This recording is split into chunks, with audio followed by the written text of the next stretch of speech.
اخباریوں کو ایک مناظرے کے بعد شکست فاش دی تھی، اور اس کے بعد سے اخباری پھر کبھی سر نہیں اٹھا سکے.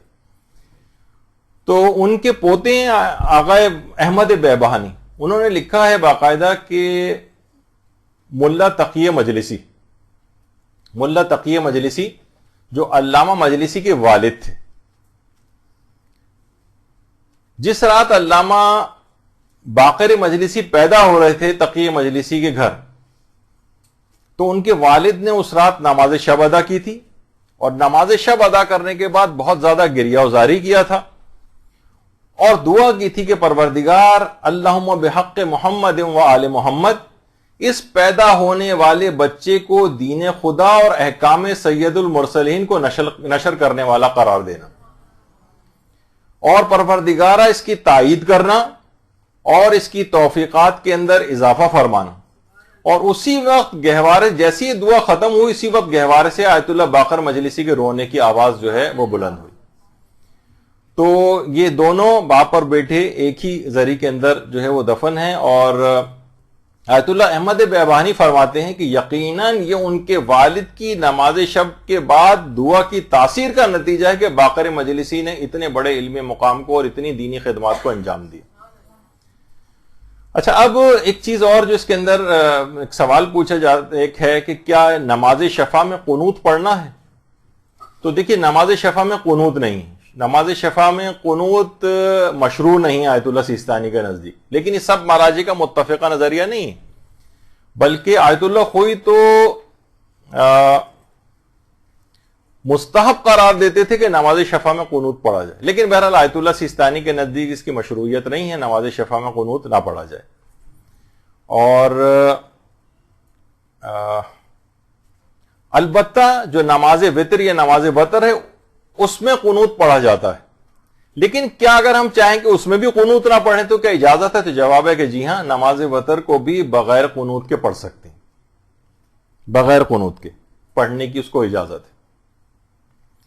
اور طویل ترین قنوت اس کو پڑھا جائے، اس کے اندر طویل دعائیں ہیں وہ مانگی جائیں، حتیٰ کہ جب ایران عراق جنگ ہو رہی تھی تو کتنے ہی فوجی اس رات کو جب راتیں ہوتی تھیں تو وہاں پر بھی نماز شب پڑھا کرتے تھے محاذ کے اوپر، اور وہاں پر بھی دعائے قنوت جو ہے اس کے اندر پڑھتے تھے. اور کچھ علماء کے تو یہاں تک حالات میں ملتا ہے کہ وہ نماز وتر کے قنوت میں دعائے ابو حمزہ صومالی پڑھتے تھے. دعائے ابو حمزہ صومالی رمضان المبارک کی کتنی طویل ترین دعا ہے وہ تک پڑھتے تھے. آیت اللہ بہجت کہتے ہیں ایک زمانہ دیکھا تھا ہم نے اپنے جوانی کے دور میں حرم امیر المومنین میں، جب وہاں پر طالب علمی کا دور تھا، کہہ رہے ہم نے ایک دفعہ خود گنا تھا کہ حرم امیر المومنین کے صحن میں تقریباً اس وقت 70 یا 100 افراد نماز شب کے قنوت میں دعائے ابو حمزہ صومالی پڑھ رہے تھے.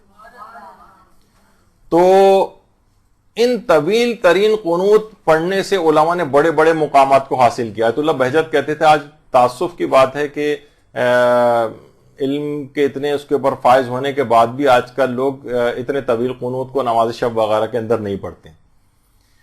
تو بڑے بڑے مقامات کو علماء نے حاصل کیا ہے.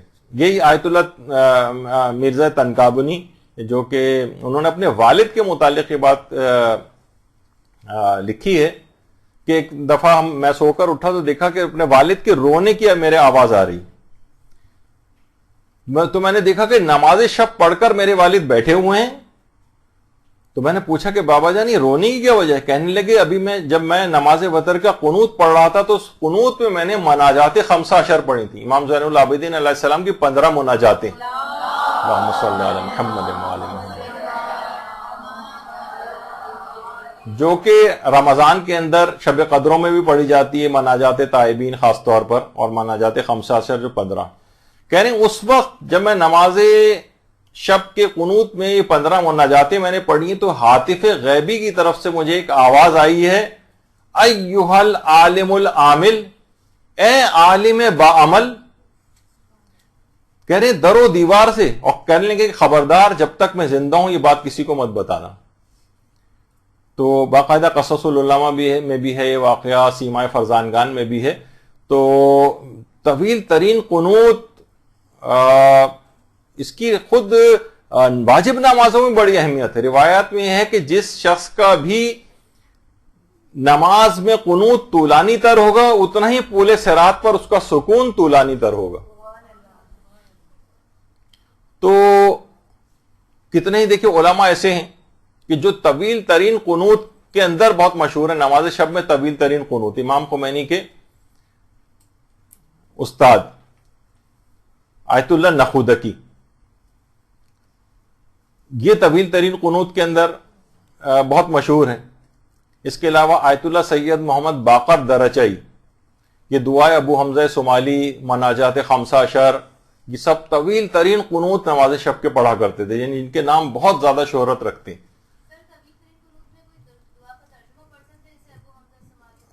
ترجمہ بھی پڑھ سکتے ہیں لیکن عربی میں معصورہ دعائیں جو ہیں وہ پڑھنا وہ زیادہ بہتر ہے. آیت اللہ مرزا نائینی، ان کے طویل ترین، آیت اللہ خوئی کے بھی استاد تھے، ان کے طویل ترین قنوت بہت مشہور ہے. اس کے علاوہ ملا ہادی سبزواری جن کی شرح منظومہ وغیرہ بہت مشہور ہے، یہ دعائے جوشن کبیر پڑھا کرتے تھے نماز شب کے قنوت میں. تو اس سے آپ اندازہ لگائیں کہ طویل ترین قنوت پڑھنا کتنا زیادہ اہمیت کا حامل ہے. اور آیت اللہ حسین بروجردی، یہ آیت اللہ بروجردی جب درس دیا کرتے تھے اس وقت کی ان کی تصویر ہے. تو آیت اللہ بروجردی کا بھی طویل ترین قنوت بہت زیادہ مشہور ہے، نماز شب میں طویل ترین قنوت کا پڑھنا.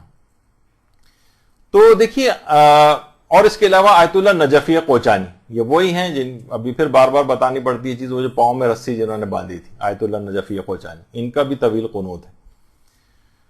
تو اب لوگ پوچھتے ہیں کہ 40 افراد کے نام لینا ہی ضروری ہے یا رشتوں کے بھی نام لے سکتے ہیں؟ تو دیکھیے سب سے پہلی بات یہ کہ بہتر ہے نام لینا، لیکن نام لینا بھی ضروری نہیں ہے. ہاں مثلا رشتے بھی لے سکتے ہیں، میرے والد والدہ، دادا دادی، نانا نانی، بھائی بہن، اس طرح سے کر کے بھی آپ لے سکتے ہیں، رشتے بھی لے سکتے ہیں. اور 40 کا عدد کم بھی ہو سکتا ہے اور 40 سے زیادہ بھی نام لے سکتے ہیں. صرف 40 نہیں کہ ہم صرف انگلیوں کے اوپر بیٹھ کے 40 جو ہے وہ گنتے رہیں. 40 کا عدد روایتوں میں آیا ہے، 40 کے تو نام لیے جائیں.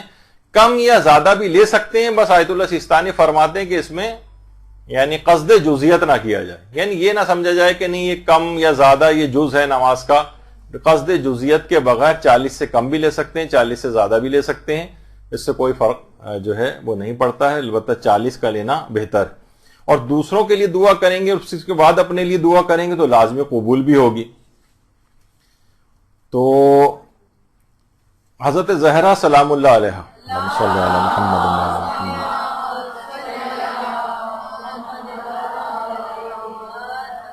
پیغمبر سے نقل فرماتی ہیں کہ ہر ایک کے لیے انسان نماز کے بعد ہر ایک کے لیے دعا کرے. جس نے خود کے لیے دعا کی اور دوسروں کو فراموش کر دیا اس نے ان سے جفا اور غداری کی. تو دیکھیے یہ اس بات کی بھی بڑی اہمیت ہے کہ پہلے دوسروں کے لیے دعا کریں گے، اپنے لیے کریں گے تو انشاءاللہ آپ کے لیے تو لازمی وہ دعا قبول ہو جائے گی. پھر ایک چیز اور بھی ہے کہ نماز شب کبھی قضا بھی ہو جاتی ہے، جو پابند ہیں نماز شب کے ان سے بھی قضا ہو جاتی ہے. تو اس کی بھی ایک ممکنہ وجہ بتائی گئی. آیت اللہ جواد ملکی تبریزی نے اسرار الصلاۃ کے اندر لکھا ہے کہ کبھی کبھار اگر کبھی کسی سے جو متہجدین ہیں یعنی نماز تہجد پڑھنے والے ہیں ان سے کبھی نماز شب اگر قضا ہو جائے تو یہ بھی ایک لطف الہی کے تحت قضا ہوتی، یعنی ان کو اس نماز کے قضا ہونے کے اوپر جو افسوس ہوتا ہے تو مزید ثواب پروردگار کی طرف سے عطا ہوتا ہے. یعنی اس میں ان کا اپنا قصور نہیں ہوتا، اپنا قصور یعنی قصور کہ خود سے نماز قضا کریں، لیکن کچھ ایسے حالات اللہ کر دیتا ہے کہ ان سے نماز قضا ہو جائے. اس کی ایک وجہ یہ ہوتی ہے تاکہ ان میں سے عجب اور تکبر جو ہے وہ نکل جائے. البتہ ایسا کبھی کبھار ہونا چاہیے، ایسا نہ ہو کہ لوگ اکثر و بیشتر قضا کریں پھر سوچیں گے اللہ نے ہمیں جو ہے وہ ایسا کر دیا ہے. تو ریاکاری اور عجب یہ بالکل نہیں ہونا چاہیے. جیسے امام خمینی کی سیرت میں امام خمینی کی زوجہ خانم خدیجہ ثقفی فرماتی تھیں کہ امام خمینی اگر جب رات کو اٹھتے تھے نماز شب کے لیے تو لائٹ تک نہیں جلاتے تھے اور اپنے پاس ایک چھوٹی سی ٹارچ رکھی ہوئی تھی، اس کی روشنی میں وہ حوض تک جاتے تھے وضو کے لیے.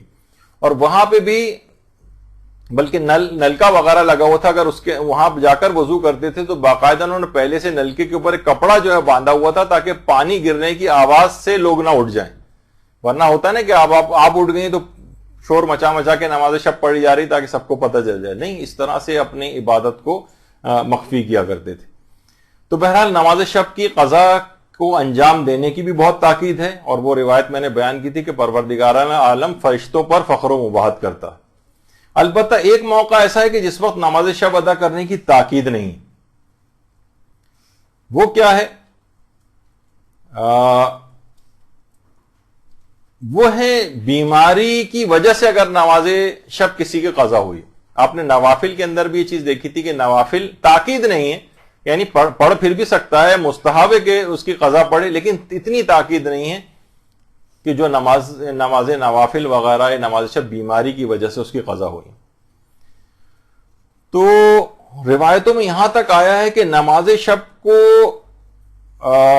آنکھوں کی روشنی کی طرح سے محبوب قرار دیا گیا نماز شب کی قضا کو، یعنی اگر کوئی شخص نماز شب کی قضا انجام دیتا ہے تو اتنا محبوب عمل ہے جیسے انسان کی آنکھوں کی روشنی اس کے لیے محبوب ہوتی۔ بعض عرفا تو ساری رات سوتے نہیں تھے اس خوف سے کہ کہیں نماز شب ان کی کہیں مس نہ ہو جائے، سوتے رہ جائیں اور نماز شب قضا ہو جائے، اتنا بڑا نقصان۔ جیسے کسی کو بہت منتوں مرادوں کے بعد کسی ملک کا ویزا مل گیا ہو اور اس کی فلائٹ ہو اور اس کو ساری رات نیند نہیں آتی ہے، کہ ایسا نہ ہو کہ میں سوتا رہ گیا تو فلائٹ ہی میری نکل جائے۔ یعنی میں نے بہت دنیاوی لحاظ سے اس لحاظ سے مثال دی، لیکن کہ وہ عرفا سوتے نہیں تھے، اتنا بڑا نقصان ان کو نظر آتا تھا کہ ایک نماز بھی نماز شب کی ان سے قضا ہو جائے۔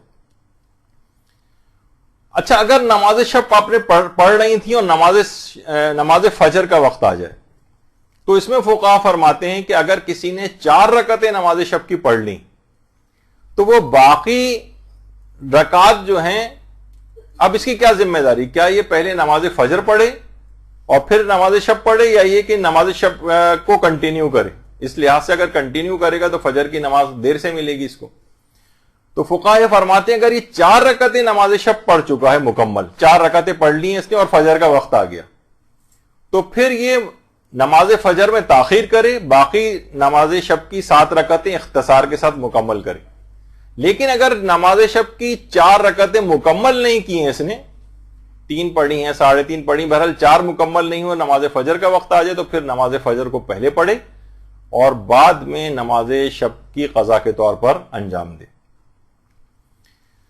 البتہ ایک موقع اور آقا سیستانی نے فرمایا ہے کہ اگر کوئی شخص اس وقت نیند سے بیدار ہو کہ جب طلوع فجر ہو رہی ہو تو وہ ادا اور قضا کی نیت کے بغیر نماز شب کو پڑھے، یعنی اسی وقت وہ بیدار ہوا ہے کہ جب طلوع فجر ہو رہی تھی، نیند سے اس وقت بیدار ہو، تو پھر ادا اور قضا کی نیت کے بغیر۔ اچھا، وہ علماء کے جو کہ کہتے ہیں آدھی رات کے بعد وقت شروع ہوتا ہے، آقا سیستانی کے نزدیک تو خیر پہلے ہی آ جاتا ہے، لیکن ان کے لحاظ سے بھی نماز شب کی قضا زیادہ بہتر ہے بنسبت قبل از وقت پڑھنے کے۔ وہ بھی رجاء مطلوبیت کی نیت سے، اکثر علماء جو آدھی رات کے بعد کے بھی قائل ہیں وہ کہتے ہیں رجاء مطلوبیت کی نیت سے آدھی رات سے پہلے بھی پڑھی جا سکتی ہے، لیکن زیادہ بہتر یہ ہے کہ وقت سے پہلے پڑھنے کے بجائے قضا کر کے پڑھنے کا ثواب زیادہ ہے۔ اور وہ بھی بات بیان ہوئی تھی شاید اس سے پہلے بھی کہ وہ علماء جو آدھی رات کے قائل ہیں وہ کہتے ہیں جو شخص بیمار ہو، مسافر ہو، کوئی جلدی ہو، یا اسے پتہ ہے کہ میں سویا تو اٹھ نہیں سکوں گا، اس کو آدھی رات سے پہلے بھی اجازت ہے کہ وہ نماز شب پڑھ کر سو سکتا ہے۔ اچھا، یہ جو نماز شب ہے آخر یہ قضا کیوں ہوتی؟ دیکھیے، ایک وجہ تو خود حضرت امیر المومنین علیہ الصلوۃ والسلام نے بیان کی۔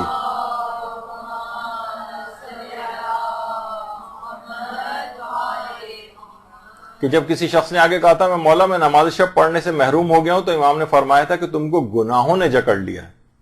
یعنی نماز شب سے محروم ہونے کی ایک اہم وجہ کیا ہے؟ گناہوں کے اندر انسان کا مبتلا ہونا۔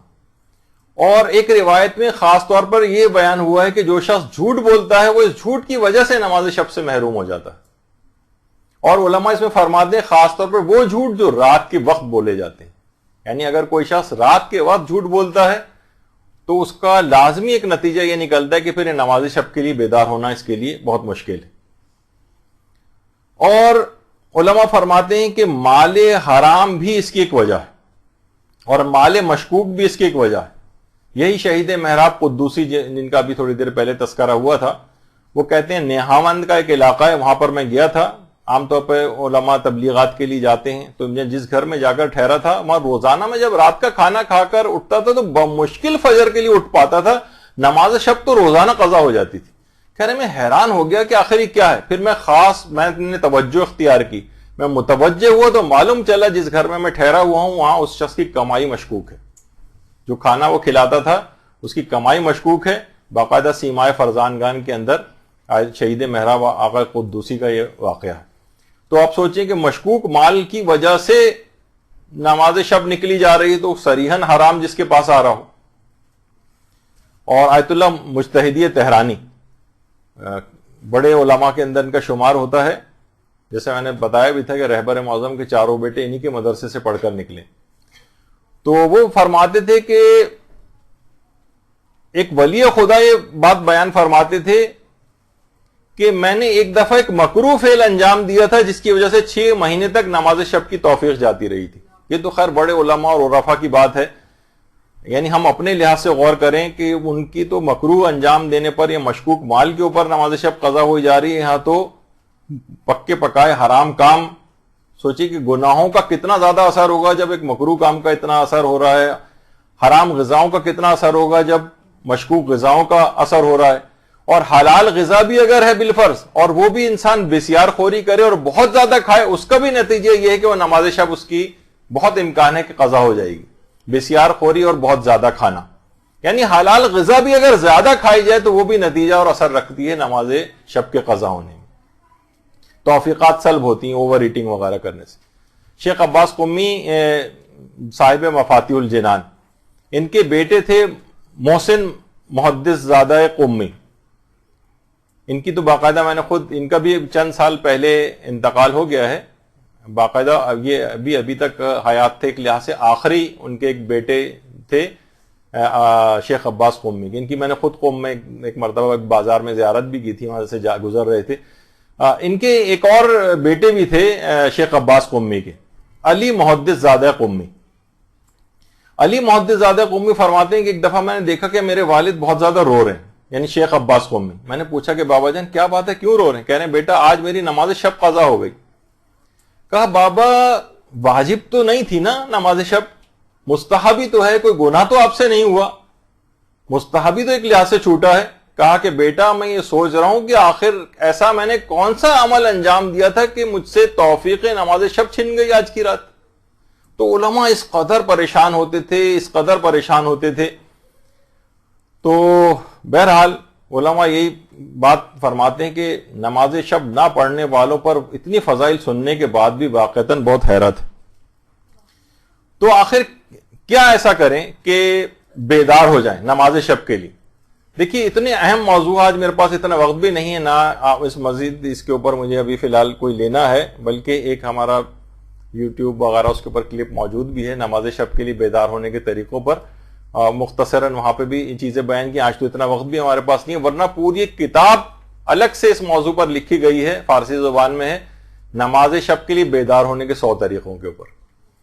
تو بہرحال کیسے؟ تو اس کے اندر ایک طریقہ تو وہی ہے سورہ کہف کی آیت نمبر 110، کہ اگر کوئی شخص سوتے وقت سورہ کہف کی یہ والی آیت پڑھے گا، آیت نمبر 110، تو جس وقت بھی چاہے گا وہ نیند سے بیدار ہو جائے گا. باقاعدہ کتابوں کے اندر یہ عمل بیان ہوا ہے اور یہ مشہور بھی ہے کافی، تو اس لحاظ سے اس کو ضرور پڑھا جائے. اور جو سحر کا وقت ہے، اور دیکھیے سحر کے وقت سے مراد ہمیشہ یہ بات ہوتی ہے فجر کی نماز سے 2 گھنٹہ پہلے، جس میں امام خمینی اٹھتے. لوگ وقت سحر سمجھتے ہیں کہ جس وقت فجر کا وقت ہو جائے، نہیں، سحر کے معنی یہ ہے کہ فجر سے 2 گھنٹہ پہلے تقریباً.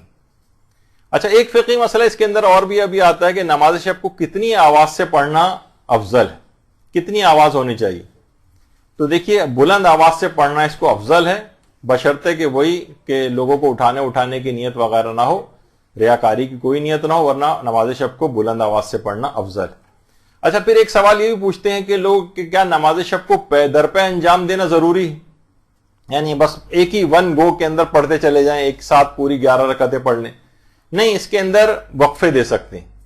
مثلا آپ نے 4 رکعت پڑھ لی، تھوڑا سا کچھ کام وام کر لیا یا سو گئے، پھر اس کے بعد مزید پڑھ لی، اور پیغمبر کی اپنی سیرت میں بھی ملتا ہے کہ ایک ہی رات میں کئی مرتبہ سوتے اور جاگتے تھے اور عبادت خدا میں مشغول ہو جاتے تھے، کہ رات میں جس پہر پہ بھی اگر کوئی شخص ان کے گھر میں سے بیزار ہوتا تو ہمیشہ پیغمبر کو نماز میں مشغول پاتا تھا. تو پیغمبر ایک وقت میں عبادت انجام نہیں دیتے تھے کہ مستقل پھر جاگتے رہیں، بلکہ کئی مرتبہ تھوڑی دیر سوتے اور جاگتے تھے. باقاعدہ ڈاکٹر علیم نے پورے اس کے اوپر ہمارے ریسرچ بھی کی ہوئی ہے، کس اعتبار سے وہ آپ ان سے کبھی موقع ملے گا تو بتائیں گے کہ اصلاً اس 2 گھنٹے کا جو پیریڈ ہوتا ہے اس میں سب سے زیادہ برین آپ کا اس نیند کو صحیح طور پر استعمال کرتا ہے. اس سے زیادہ جب آپ سو رہے ہوتے ہیں نا تو وہ اس کا کوئی خاص فائدہ آپ کے جسم پر منطبق بھی نہیں ہوتا. تو پیغمبر اس طرح سے پاکٹس کے اندر جو ہے وہ سوتے اور جاگتے تھے اور عبادت خدا انجام دیتے تھے. اور ایک سوال لوگ یہ بھی پوچھتے ہیں کہ ہم نے نماز شب کے لیے وضو کیا تھا، اب اس کے بعد نماز فجر کا وقت آ جائے گا تو کیا ہمیں کوئی الگ وضو کرنا پڑے گا؟ نہیں، نماز شب کے لیے کیے گئے وضو سے ہی آپ نماز فجر پڑھ سکتی ہیں. پھر لوگ یہ کہتے ہیں اکثر نماز فجر پڑھتے پڑھتے ہمیں مثلا امام حسین کی یاد آ گئی، یہی نماز ہے، اس امام کی بات یاد آ گئی تو ان پہ گریہ ہونے لگا، تو کیا یہ اس بات کی اجازت ہے؟ تو یہ بھی پچھلی دفعہ مسائل میں بیان ہوئی تھی بات، یہ کہ امام حسین پہ گریہ کرنا یہ بہرحال آخرت کے لیے اور اللہ کے لیے گریہ کرنے میں شمار ہوتا ہے. اور اکثر علماء، چند ایک فقہا کا اس میں اختلاف ہے، لیکن اکثر علماء اس کی اجازت دیتے ہیں، اور کچھ نے اشکال یا احتیاط واجب لگائی تو وہ رجوع کر کے اجازت مل جاتی ہے. تو بہرحال گریہ بھی اس لحاظ سے اجازت ہے اس کی. اور نماز شب میں اگر کوئی کمی بیشی ہو جائے تو اس پہ سجدہ سہو بھی نہیں ہوتا، یہ بھی پچھلی مرتبہ بات ہو گئی تھی جب ہم نے فرق بیان کیے تھے. اور پیدل چلتے ہوئے چلتے پھرتے بھی نماز شب پڑھ سکتے ہیں، سواری پر اور ڈرائیو کرتے ہوئے نماز شب پڑھ سکتے ہیں. اس کو پڑھنے کا طریقہ بھی بیان ہوا تھا کہ معمولی سر کے اشارے سے رکوع اور سجدہ کر لیا جائے اور باقی نماز عام طریقے سے ہی پڑھی جائے. اور اگر سگنل پہ کبھی گاڑی رک جائے تو اس نماز کو روکنا ضروری نہیں ہے کہ جب چلے گی تو پھر ہم پڑھیں گے، نہیں، اسی نماز کو آپ کنٹینیو کریں، اسی طرح بیٹھے بیٹھے نماز پڑھی جا سکتی. اچھا، اور یہ بھی ہے کہ بیٹھ کر اگر پڑھی جائے گی تو رکعت کا دگنا کرنا ضروری نہیں ہے، جتنی 11 رکعت ہیں اتنی 11 رکعت ہی پڑھ جائیں. البتہ بہتر ہے کہ دگنی کر دی جائیں، لیکن یہ ضروری نہیں ہے، اور نماز شب وہی 11 رکعت ہی شمار ہو جائے گی.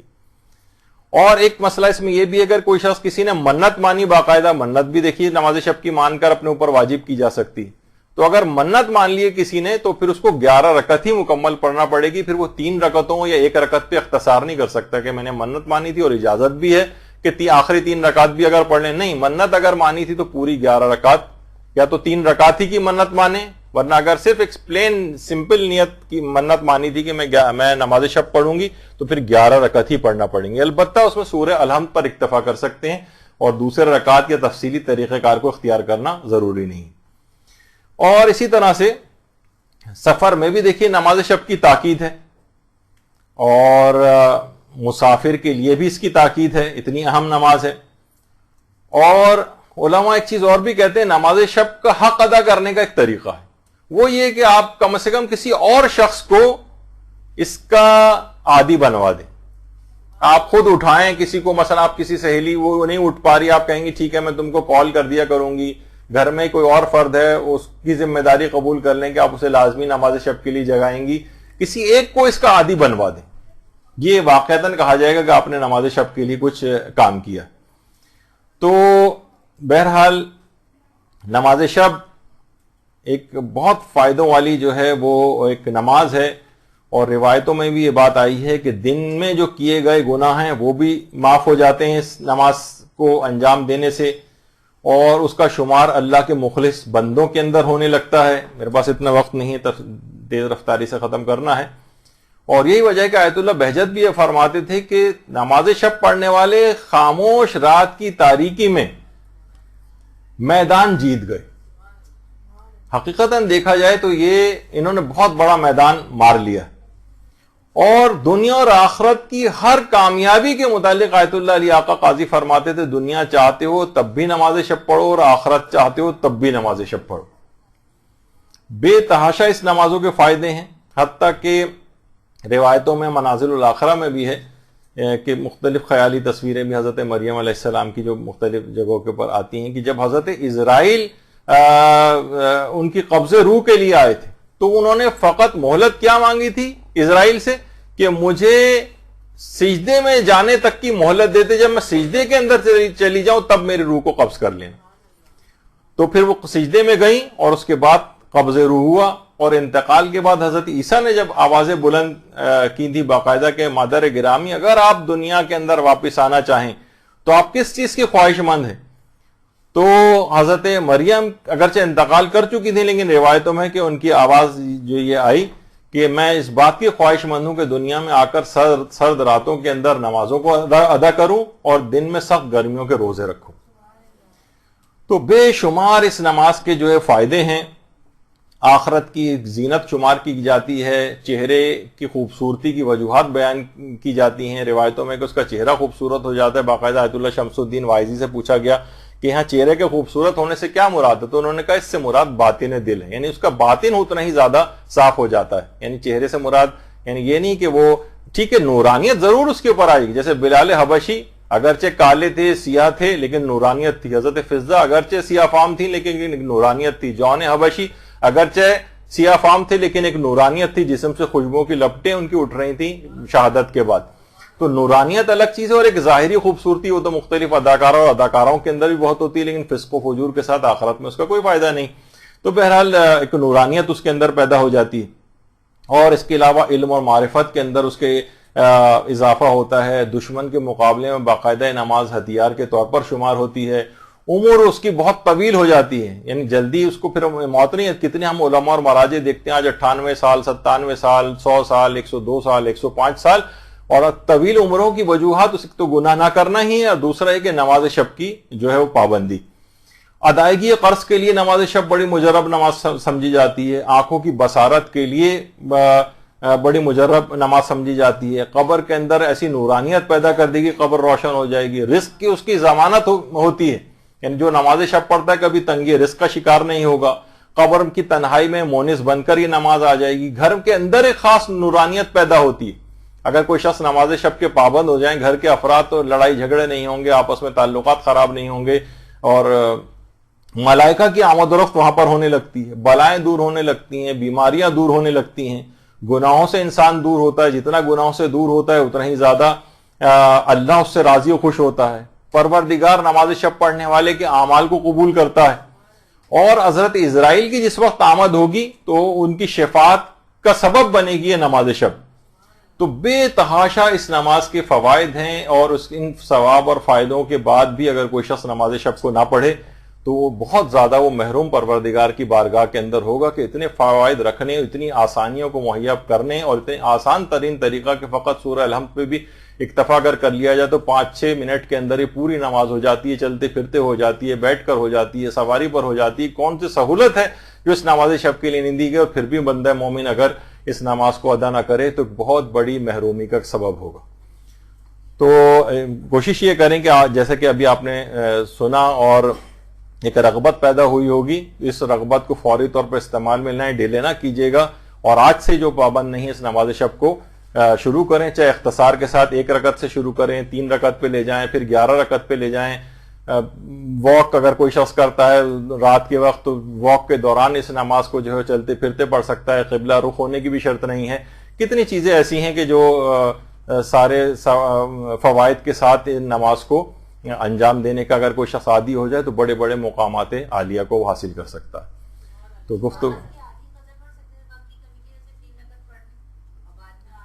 جی ہاں کر سکتے ہیں،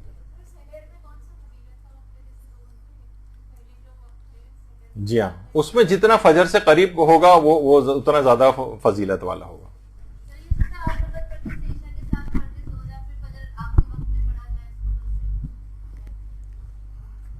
فجر کو اس کی وجہ سے ڈیلے کریں، اتنا ڈیلے نہ کریں کہ وقت فضیلت فجر کا ختم ہو جائے۔ جیسے ہم نے وہ جو اصول بتایا تھا کہ 4 رکعتیں اگر پڑھ چکے ہیں اور تو فجر کو تھوڑا ڈیلے کر کے مختصراً ان کو مکمل کریں، اور 4 رکعتیں مکمل نہیں ہوئیں تو پھر فجر پہلے پڑھیں، ان کو قضا کی نیت سے بعد میں پڑھیں۔ وصلی اللہ علی محمد وآلہ برحمتك يا أرحم الراحمين وصلى الله على محمد وآله الطاهرين.